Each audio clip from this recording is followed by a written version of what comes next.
Ultimate Looters Defense. We are on Olympic Boulevard in Koreatown at the Olympic Discount Store.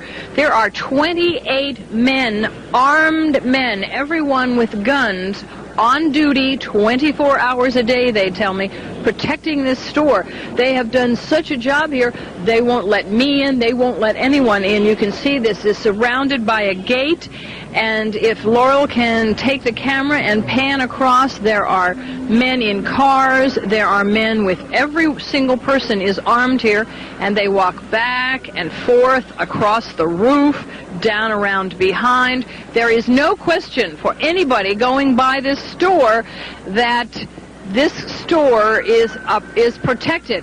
I asked one of the security men to find the owner for me. He told me the owner was not here.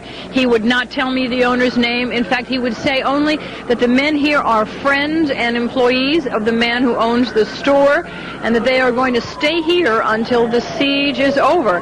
And of course, my question to him was, have you had any trouble?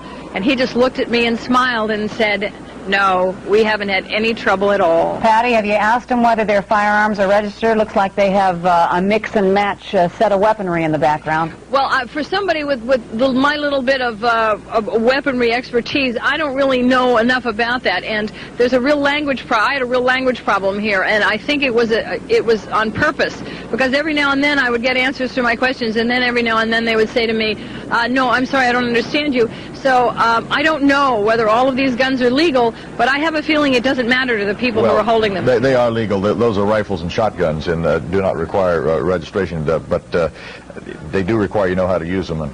Do they have handguns, too? Can you tell whether they're carrying, some of them are armed with holsters and handguns as well? It looks like they might be. Well, some of them have security jackets as if they belong to a security company, but when I asked if they were a company that had been hired, they told me no, that they were just friends and employees. That looks to be an Uzi that man is... Well, it looks on the roof, it looks to us that the man on the roof has some kind of automatic weapon, but...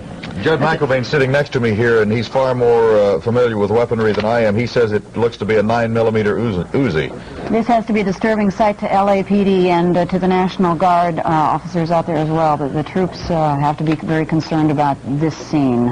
Absolutely. All right, Jody Baskerville is now surrounded by fire. She's been trying to retreat from the position. Let's go and see where she is now. Jody, are you all right? Yeah, You saw Patty Ecker was at a location from arsonist there. Let's go back to Patty and check in with her.